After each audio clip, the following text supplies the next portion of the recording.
Lucas, capítulo 1, os versos 46 a 48, mesmo assentados, mas com toda a reverência à palavra de Deus. Vamos ler todos juntos, a uma só voz. Lucas, capítulo 1, os versos 46 a 48. Vamos ler juntos? Então, disse Maria: a minha alma engrandece ao Senhor, e o meu espírito se alegrou em Deus, meu Salvador, porque contemplou na humildade da sua serva, pois desde agora todas as gerações me considerarão bem-aventurada. Senhor Deus, nós louvamos o teu santo nome mais uma vez. Obrigado, Senhor, por tua palavra que pode ser lida nessa noite. Pedimos que ela nos sirva, Senhor, de instrução, de entendimento, e que ela possa, Senhor, trazer aos nossos corações a tua vontade. Senhor, tira de nós tudo aquilo que possa impedir o entendimento da tua palavra, mas que nós possamos sair daqui, Senhor, diferentes da maneira como nós entramos. Assim como Maria pôde louvar ao teu santo nome, nós também queremos louvar o Senhor nessa noite. Assim nós oramos e te bendizemos em nome de Jesus. Amém. Irmãos, quando Isabel louva a Virgem Maria, nós vimos isso na semana passada, nós percebemos que, ao mesmo tempo que a Isabel louva a Maria, exatamente pelo fato dela ser escolhida para ser a mãe do nosso Redentor, ela não tira nada no que diz respeito à glória do nosso Deus. Ela não pretende, em outras palavras, exaltar Maria, a despeito, então, do próprio fato de que Deus havia escolhido essa mulher para ser a mãe do nosso Redentor. Nós vamos perceber exatamente isso também a respeito da Virgem Maria. E ela não é só importante no que diz respeito à própria Virgem, né, ao próprio relato do que aconteceu com essa mulher, mas no que diz respeito também a cada um de nós e, sobretudo, para todos nós. O que nós vamos encontrar aqui é exatamente o fato de que a Maria também pretende exaltar o nome do nosso Deus. Embora ela tenha sido uma moça escolhida, uma virgem então selecionada pelo próprio Deus, embora ela possa ser considerada como bem-aventurada, como bendita e por aí vai, ela não pretende tirar de Deus a sua glória. Ela não pretende tirar de Deus o foco exatamente daquilo que Deus havia feito ou está fazendo na vida dela. O resultado, então, das mensagens que Maria recebe, tanto do anjo, como você vai perceber um pouquinho antes aí no capítulo 1, quando ela recebe a mensagem desse anjo, e também a mensagem que ela recebe da própria Isabel, confirmando as mensagens que o anjo havia, então, dado a ela, vai gerar, então, esse cântico. Vai gerar, então, esse louvor a Deus, essa exaltação por aquilo que Deus é e por aquilo que Deus tem feito na vida de Maria e certamente vai fazer também na vida do seu povo, com o envio, então, do Messias prometido. Esse cântico de Maria, ele é conhecido, então, como Magnificar. É exatamente a tradução que a gente encontra aí no verso de número 46, em que a nossa tradução diz aí, e usa esse verbo engrandece, né? O verso 46 vai dizer: a minha alma engrandece ao Senhor. Na verdade, o original é exatamente esse verbo, né? Magnificar. Por isso daí, então, o nome desse cântico, né? O Magnificar de Maria. Ela exalta, ela bendiz o nome do Senhor, conforme a gente vai ver daqui a pouco. Se você perceber, então, todo esse cântico, né? Inclusive a nossa Bíblia faz questão de fazer essa distinção, você vai ver que ele é escrito geralmente na mesma linguagem que os salmos são escritos, né? Por meio de parágrafos, né? Você pode perceber na sua Bíblia que até a escrita é feita de maneira diferente. E é exatamente isso que Maria faz, ela escreve um cântico, como que um salmo, então, né? Então você vai encontrar aí uma introdução, você vai encontrar uma estrutura e você vai encontrar uma conclusão desse louvor, dessa adoração que Maria faz ao nosso Deus. Nós vamos ver, então, ainda que o cântico de Maria, ele está saturado da palavra de Deus. Isso é bem interessante, porque ela não tira isso da sua cabeça. ela não tira isso do seu próprio coração, mas ela traz à tona um cântico dos seus lábios, que está cheio então da própria palavra de Deus. Então nós podemos dizer com toda certeza que essa mulher não era apenas uma mulher escolhida por Deus, mas era uma mulher piedosa, da qual então conhecia exatamente aquilo que a Escritura falava a respeito do nosso Deus. Esse cântico então, irmãos, é o reconhecimento de que Deus está no controle da história. Ele cumpre as suas promessas e Ele faz notório as suas obras. Nós vamos ver então que Maria, ela começa a dar graças a Deus pela sua misericórdia, por sua graça, por sua bondade. Ela confessa que tão somente Deus deve ser glorificado em virtude exatamente do seu poder, da sua bondade, pelo fato de Deus então estar cumprindo as suas promessas por meio dela e certamente por meio do nosso Senhor e Salvador Jesus Cristo. O que nós vamos encontrar aqui, irmãos, são três coisas, três ensinos a respeito, então, desses versos 46 a 48. Primeiramente, nós vamos ver que Maria, ela exalta a Deus sobremaneira, está aí no verso de número 46. Percebam, então, que ela diz: então disse Maria, a minha alma engrandece ao Senhor. Ela não está simplesmente fazendo uma afirmação pobre. Ela simplesmente não está fazendo um júbilo formal. Ela não está simplesmente dizendo assim: eu agradeço a Deus pelas promessas que Ele está fazendo em meu favor. Ela não está simplesmente dizendo isso porque ela está alegre. Certamente ela está alegre por causa disso. Mas o intuito dela aqui, ela é demonstrar exatamente esse regozijo, esse gozo, esse deleite que ela então percebe na inexprimível bondade de Deus em favor do seu povo. Ela então está jubilando então por causa daquilo que está acontecendo. Ela com certeza não tinha em mente essa bênção então de ser a mãe do nosso Senhor e Salvador Jesus Cristo. Certamente não passava por ela de que uma moça tão simples como ela, desconhecida do mundo, do ponto de vista humano, ela não tinha uma dignidade, ela não tinha uma posição ou uma distinção, senão o próprio temor de Deus. Por isso, então, Maria sente esse fervor de espírito. Ela enaltece, ela engrandece a graça de Deus que lhe foi outorgada de maneira graciosa, de maneira bondosa pelo nosso próprio Deus.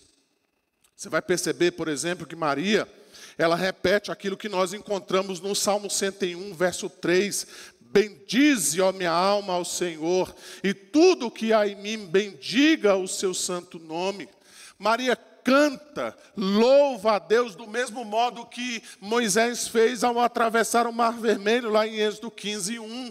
Cantarei ao Senhor porque triunfou gloriosamente. No verso 2, Moisés vai dizer: o Senhor é a minha força e o meu cântico. Ele me foi por salvação, este é o meu Deus. Portanto, eu o louvarei. Ele é o Deus de meu pai, por isso o exaltarei. Ela engrandece a Deus com sua alma, com seu espírito. É extremamente belo, irmãos, ver aqui exatamente como Maria expressa a sua gratidão a Deus e exatamente aquilo que Deus requer de nós quando nós o louvamos. Deus deseja que nós reconheçamos de que todas as bênçãos que nós recebemos vêm dEle. Tudo aquilo que nós temos, tudo aquilo que nós somos, vem das mãos de Deus. Em Maria se cumpre aquilo que nós encontramos, por exemplo, no Salmo 50 e no 51, quando esses salmos, eles afirmam que oferece a Deus sacrifícios de ações de graça.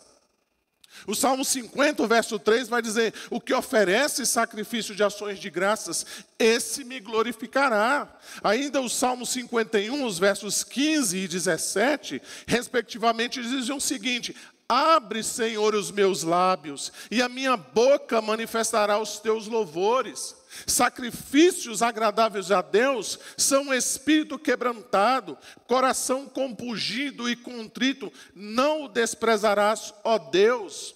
Então notem que Maria nos ensina a forma que nós devemos honrar a Deus.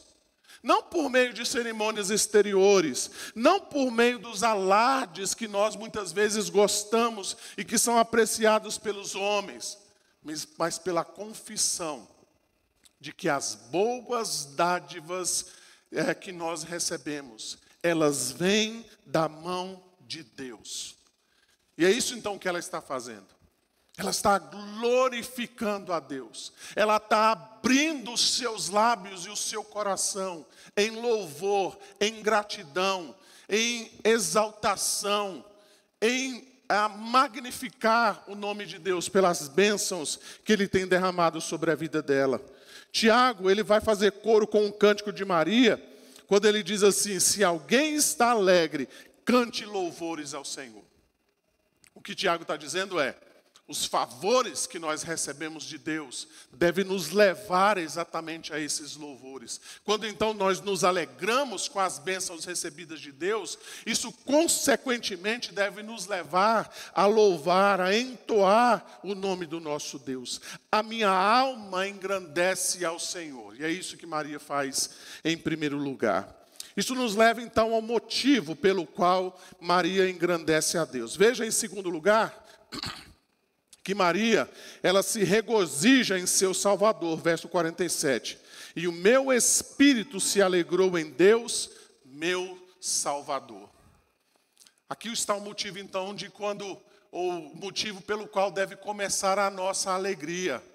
A nossa alegria deve estar firmada nisto: Deus é o meu Salvador.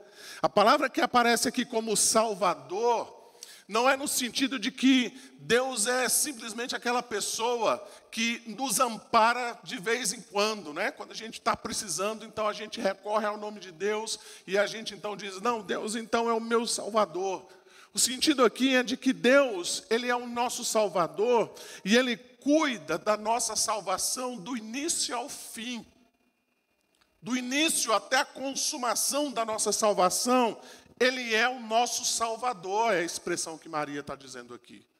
O evangelista Mateus, ele registra que Jesus salvará o seu povo dos seus pecados. Lucas, então, aqui está afirmando que Maria louva a Deus exatamente porque Deus é o seu Salvador. Olha que coisa bela nós temos aqui, irmãos. Maria não estava esperando somente o Salvador no seu ventre, mas ela estava esperando o seu Salvador pessoal. Ela não acreditava simplesmente que estava carregando dentro do seu ventre as promessas que Deus havia feito para o seu povo de resgatá-los dos seus pecados. Mas ela mesma estava reconhecendo a necessidade desse Salvador, como a gente vai ver daqui a pouco. Ela então pôde dizer que este é o seu Salvador. Essas promessas não estavam sendo cumpridas apenas em relação ao povo de Israel, mas em relação à própria Maria. Por isso, então, meus irmãos, Maria nos ensina que o único verdadeiro caminho para a nossa alegria está no fato de que Deus é o nosso Salvador e o nosso libertador. Os bens não podem fazer isso. As circunstâncias da nossa vida não podem fazer isso. O nosso trabalho, a nossa família, os nossos filhos, eles não podem nos dar esta alegria que somente tendo o Senhor como nosso Salvador e Libertador pode nos trazer. Porque todas essas coisas são passageiras. Todas essas coisas são volúveis. Todas essas coisas podem se modificar. Nós podemos ter alegria momentânea num dia e tristeza no dia seguinte. Mas nós podemos então nos alegrar em Deus como o nosso Salvador. Não é singular, então, irmãos, notar exatamente isso, de que essa jovem encontra em Deus a sua salvação. Não é extremamente belo que esta jovem, sabendo então que Deus a escolheu, ela não deixa de perceber a necessidade de que ela também precisa de um Salvador. Então isso revela para nós o fato de que Deus nos escolheu e nos adotou para sermos os seus filhos. De que o reino de Deus é a única coisa infalível nesta vida, é a única herança que de fato nós podemos confiar e de que Deus pode nos dar auxílio todos os dias das nossas vidas. Paulo vai dizer, por exemplo, que o reino de Deus não é bebida nem comida, mas justiça e paz e alegria no Espírito Santo. Paulo ainda vai dizer em Colossenses 3,15, seja a paz de Cristo árbitro em vosso coração, a qual também fostes chamados em um só corpo, e sedes agradecidos. Por mais então, irmãos, que tribulações, provações possam nos cercar, por mais que nós soframos vexames, sofrimentos, a paz de Deus se destina a prevalecer. Nada pode nos impedir a nos regozijar em Deus, porque Ele é o nosso Salvador. Esta, então, a verdadeira alegria. Eis, portanto, o esquema que nós temos aqui diante desse cântico de Maria. Nós vemos aqui, então, irmãos, que nós seremos sempre pobres e desamparados, até que, de fato, nós possamos perceber que a alegria indizível, ela está no fato de que Deus é o nosso Salvador e de que a nossa salvação vem dEle e não vem de nós mesmos. E que nós sempre estamos debaixo do seu cuidado. A mão de Deus está estendida para nos defender, para nos manter, para nos sustentar. Por mais que as circunstâncias ao nosso redor e os nossos inimigos sejam fortes, a mão de Deus então vai nos proteger e vai nos guardar. Por mais que muitas vezes nós temos até mesmo dúvidas a respeito da nossa salvação, Deus vai levar a cabo aquilo que Ele começou em nossas vidas, porque Ele é o nosso Salvador. Em suma, meus irmãos, nós podemos dizer que nós não teremos descanso ou alegria, até que nós tenhamos a sincera certeza de que Deus é um Pai gracioso e compassível e, portanto, Ele é o nosso Salvador. Isso nos leva, então, ao ensino final que nós encontramos nesse texto. Veja, então, que Maria, ela reconhece que Deus a escolheu, no verso 48. Ela vai dizer, porque contemplou na humildade da sua serva, pois desde agora todas as gerações me considerarão bem-aventurada. Notem a maneira clara como Maria deixa isso diante de nós. Veja o registro que o evangelista Lucas faz para nós. Ele quer dizer que Maria, ela foi favorecida pela graça de Deus somente.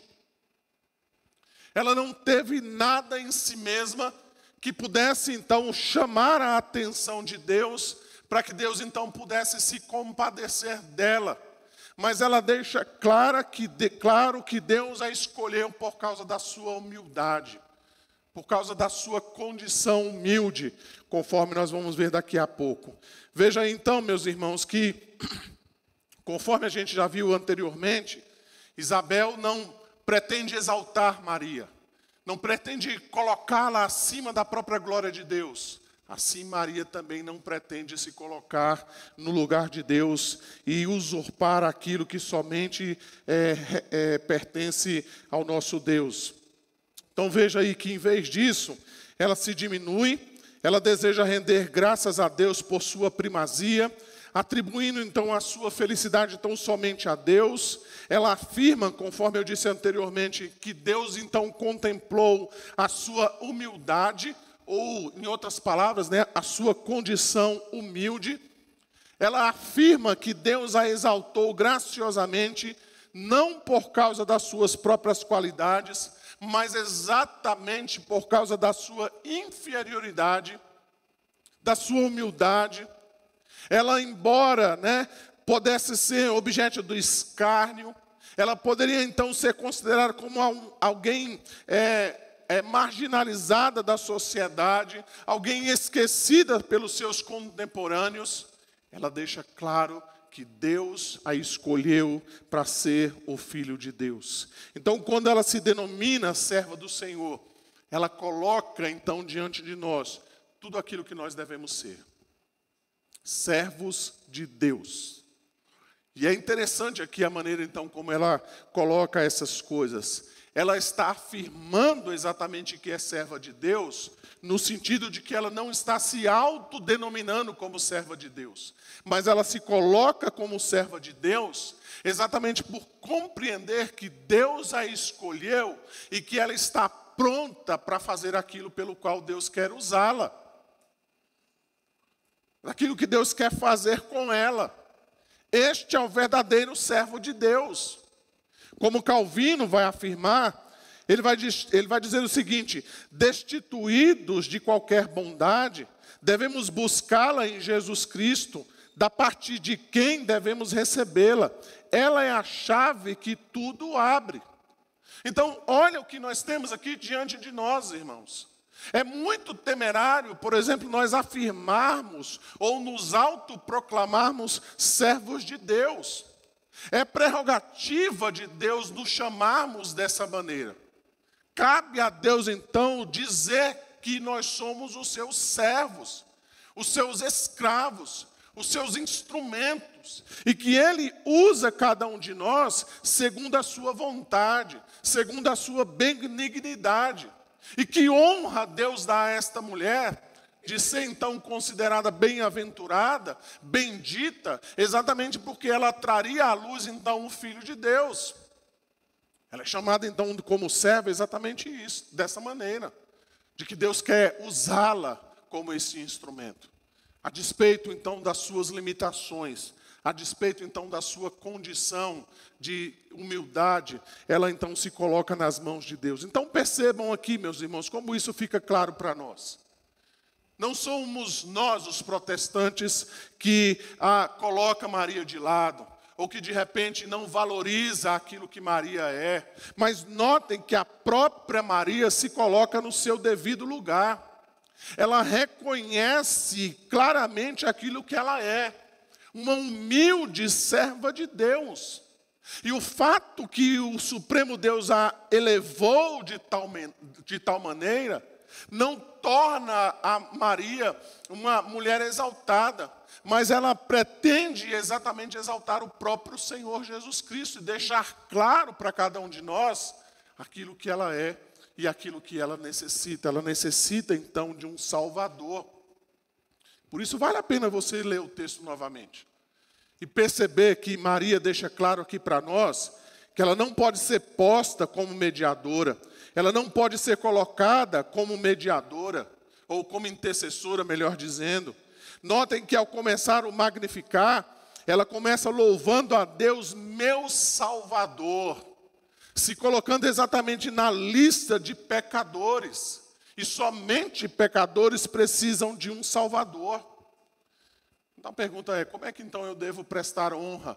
Ou como é que eu devo então encarar essa questão então da Virgem Maria? Seguindo a direção do Espírito Santo. Olhando exatamente como a Escritura trata Maria. Perceber como Isabel a trata, sendo ela então a mãe do nosso Redentor.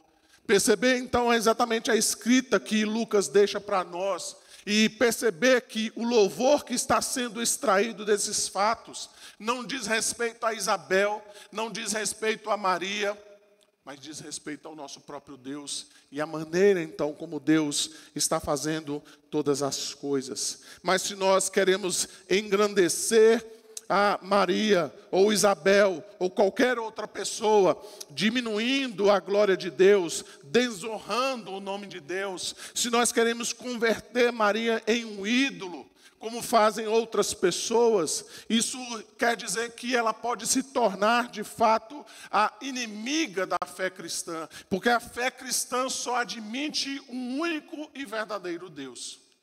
Mas certamente, irmãos, não é isso, então, que Maria pretende trazer para nós. O que ela deve ser para nós é exatamente esse espelho da misericórdia de Deus. Deus a escolheu para si, assim como Deus nos escolheu para si, ainda nós sendo pecadores, Ele nos resgatou do abismo da morte e teve compaixão de nós. E assim Maria se põe diante de nós como esse exemplo, então, a ser imitado, de alguém, então, que pôde perceber na sua própria vida a misericórdia de Deus, então, alcançando a sua graça e a sua misericórdia. Por isso, então, nós devemos nos regozijar continuamente em Deus e esperarmos nele, já que Deus tem sido tão bondoso e misericordioso para com cada um de nós. Isso, então, nos leva à conclusão, meus irmãos. Nós vamos perceber, então, exatamente isso. Notem, queridos irmãos, como Maria nos ensina o modo como Deus usa as pessoas. Enquanto nossos olhos muitas vezes estão de olhos nos poderosos, nas pessoas bem formadas e influentes, Deus revela a nós quem são as pessoas que Ele usa. Ao mesmo tempo, nós somos ensinados daquilo que Deus deseja de nós. Deus deseja de nós mais serviço, menos desculpas. O que Maria poderia oferecer a Deus? O que Maria poderia oferecer a Deus? Nós sabemos a resposta. Nós sabemos a sua condição. Nós sabemos então quem era ela, quem era aquela mulher. Qual era então a situação dela naquela sociedade em que ela vivia. E aqui muitas vezes estamos nós, dizendo a Deus que nós não somos capazes de servi-lo. Como se o serviço a Deus dependesse de nós. Como se o poder dependesse ou se viesse de nós. Mas Maria engrandece a Deus, mas ao mesmo tempo ela declara em alto e bom tom que Deus usa quem quer e como quer. Nós somos apenas servos. Literalmente a palavra que é traduzida aqui, nós somos apenas escravos de Deus, instrumentos nas suas mãos, que são capacitados, são preparados e são dispostos então a servir ao nosso Deus. O verdadeiro servo de Deus, ele não olha para si mesmo como Maria fez, imaginando que ela podia ser melhor, ou poderia ser pior do que outra mulher escolhida por Deus a dar a luz ao nosso Redentor. Nada disso. Ela simplesmente creu nas promessas de Deus, ela se colocou à disposição do Senhor, reconhecendo que a graça de Deus a alcançou. Isso então foi suficiente para que Deus pudesse usar aquela mulher. Isso deveria também ser suficiente para que cada um de nós, de fato, se tornasse um verdadeiro servo de Deus. Que ensinos, então, meus irmãos, nós podemos levar para a nossa casa durante essa semana? O que esse texto, então, traz para nós? Veja, então, como esse texto nos ensina a importância de nós magnificarmos o nome de Deus. Maria começa, então, o seu cântico dizendo: a minha alma engrandece ao Senhor. Notem que enquanto o Deus vivo é ignorado e desonrado pela maioria das pessoas, enquanto muitos blasfemam contra o santo nome de Deus, nós devemos magnificá-lo, nós devemos exaltá-lo, nós devemos bendizê-lo. Mesmo numa época como essa, em que muitas pessoas comemoram o Natal, você percebe claramente como o nome de Deus é colocado de lado. Basta você ir às lojas, vá aos shoppings, o que você encontra ali nada diz respeito ao nome de Deus, nada faz referência ao nome de Jesus Cristo, ao seu nascimento, à sua obra e à importância verdadeira do Natal. Embora nós estejamos numa data tão festiva, o nome de Deus é colocado de lado, mas nós devemos fazer o contrário. Nós devemos exaltar a Deus pelos seus grandiosos feitos. Maria então se opõe a tudo isso que eu acabei de mencionar. E ela diz: a minha alma magnifica ao Senhor. Minha vida inteira consistirá em mostrar aos homens quão grande é o Senhor. Ela o magnifica, ela o enaltece, porque Ele deixou a sua glória e se tornou um de nós. Ela reconhece então que Jesus Cristo foi feito em semelhança humana. Ele se humilhou para nos salvar. E é isso então, irmãos, que nós devemos mostrar. Nós devemos fazer coro juntamente com Maria. E dizer o seguinte: olha, eu mostrarei ao mundo e por toda a minha vida quão grande Deus é. Eu vou enaltecer, eu vou engrandecer ao Senhor e vou me alegrar no meu Salvador. Você está disposto a fazer isso? Você está disposta a reconhecer e magnificar o nome de Deus por aquilo que Ele tem feito em seu favor? Nós podemos sim, irmãos, exaltar a Deus por sua salvação poderosa, ainda que nós percamos todos os nossos bens, ainda que nós percamos todo o nosso conforto, ainda que sobrevenham sobre nós grandes tribulações, provações, nós ainda estamos dispostos e de fato temos motivos para glorificar a Deus? A resposta de Maria é: sim, nós temos motivos para fazer isso. Ainda que nos faltem todas as coisas, ainda que sobrevenham sobre nós tribulações, nós temos motivos para louvar e bendizer o nome de Deus, porque Ele é o nosso Salvador. Além disso, esse texto nos ensina, como eu mencionei agora há pouco, o tipo de pessoa que Deus usa.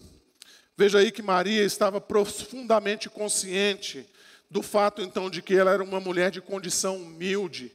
Mateus vai nos revelar que ela era a esposa de um carpinteiro de aldeia. Aos olhos humanos, Maria provavelmente era considerada alguém como, dificilmente alguém que Deus poderia usar. Talvez se ela vivesse no nosso tempo, né, a gente poderia dizer: essa aí é uma pobre coitada. O que Deus pode fazer com uma moça dessa, né, virgem, nova, né, nem casou, não sabe de nada da vida, não tem experiência como eu. Não é uma pessoa vivida como eu. Mas veja então que não somente Isabel, mas todas as gerações a chamarão de bem-aventurada. Então veja aí como isso tem a ver conosco, irmãos. Como Deus então pretende nos usar. Nós não devemos pensar que Deus nos usa por causa da nossa capacidade. Deus nos usa a partir da nossa humildade. Deus resiste aos soberbos, mas dá graça aos humildes, é o que a Escritura afirma. Deus não está preocupado nas suas habilidades, naquilo que você sabe fazer, na sua capacidade mental, nas suas conquistas pessoais. Deus não está preocupado com essas coisas. Ele está preocupado na sua disposição em servir. É por isso, então, que nós devemos ter consciência de que ser chamado servo de Deus é um título privilegiado. Exatamente porque nem todos vão receber esse título. Nem todos, então, serão chamados servos de Deus. Mas nós temos esse privilégio. Nós temos essa honra de sermos chamados, então, servos de Deus. Por isso, meus irmãos, não depende de nós. Não depende da nossa capacidade, mas depende da graça de Deus em nos capacitar, em nos ajudar, em nos conduzir. Veja também que esse texto nos ensina qual deve ser o real motivo da nossa adoração. Deus é o nosso Salvador. Maria engrandece ao Senhor. Isso significa que nós devemos em todo o tempo louvar, ponderar, projetar tudo aquilo que diz respeito a Deus. Na primeira coisa pela manhã, a última coisa durante a noite, o principal objetivo durante todo o nosso dia é engrandecê-lo. Cada pulso do nosso coração deve ser de gratidão, cada respiro uma canção em nossa alma. Ao levantarmos dos nossos leitos a cada manhã, nós devemos ter uma profunda convicção de que nós somos devedores a Deus e de que todas as bênçãos que Ele derrama sobre nós não é porque nós merecemos, mas é por causa da graça de Deus sobre as nossas vidas. A cada semana nós devemos olhar ao nosso redor, à medida então que nós vamos percebendo e peregrinando por este mundo, quantas bênçãos Deus tem derramado sobre as nossas vidas. Quantas coisas Deus tem feito em nosso favor. Certamente, irmãos, as nossas orações deveriam ser muito mais de gratidão do que pedidos. Porque certamente Deus tem feito muito mais coisas do que aquilo que nós pensamos ou pedimos. Por fim, então, Maria nos ensina sobre a necessidade de um Salvador. Embora fora chamada de muito favorecida, de bendita, de bem-aventurada, Maria reconhece a necessidade de um Salvador. Nós também precisamos reconhecer que nós precisamos de um Salvador. Nós não estamos em condições melhores ou mais dignas do que Maria. Nós precisamos, então, ser alcançados pela graça de Deus todos os dias, em cada instante. E a pergunta, irmãos, é: você confia de fato que Jesus é o seu Salvador? Você reconhece de todo o seu coração que você não pode salvar a si mesmo, que a salvação não depende das suas obras, mas depende tão somente da graça regeneradora do nosso Senhor e Salvador Jesus Cristo? Ou você ainda acha que é meio a meio? Não, Jesus me ajuda um pouco, mas eu também preciso fazer alguma coisa, né? Eu preciso ajudar em alguma coisa aqui, porque senão o negócio não vai funcionar. Nós precisamos, a cada dia, reconhecer a necessidade, então, desse Salvador, Jesus Cristo. Que neste Natal, então, irmãos, nós sejamos lembrados de que não podemos salvar a nós mesmos. Precisamos do Salvador, Jesus Cristo, todos os dias da nossa vida. Deus enviou o seu Filho para nos salvar. Nos alegremos com essa maravilhosa notícia. Louvemos a Deus por sua bondade e a sua misericórdia. Assim como Maria, nós podemos dizer: a minha alma engrandece ao Senhor e o meu espírito se alegrou em Deus, meu Salvador. Vamos orar mais uma vez, feche seus olhos. Ó Deus, nós louvamos e bendizemos o teu santo nome nesta noite, Senhor. Obrigado, Pai, por tua palavra aos nossos corações. E te pedimos, ó Deus, que o Senhor possa continuar a derramar da tua graça sobre nós. Que a tua palavra, Senhor, não volte vazia, mas ela produza os frutos que o Senhor mesmo deseja que ela produza em nós. Assim nós louvamos e te bendizemos nesta noite. Oramos em nome de Jesus, o nosso Salvador. Amém.